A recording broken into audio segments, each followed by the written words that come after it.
मराठीमध्ये 3 नामे आहेत, पुल्लिंगी नामे, स्त्रीलिंगी नामे आणि नपुंसकलिंगी नामे. तर आपण त्यांची उदाहरणे बघूया.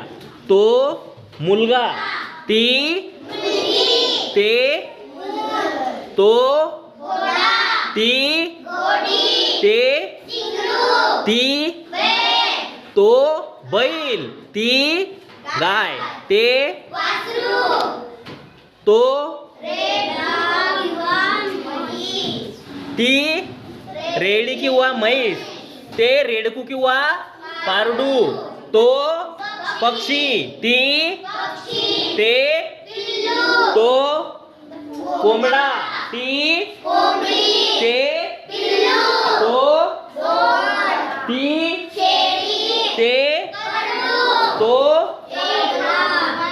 येडका किंवा मेंढा, ती ते कोकरू किंवा मेंढरू, तो समुद्र, ती नदी, ते डबके, तो वाडा, ती इमारत, ते घर.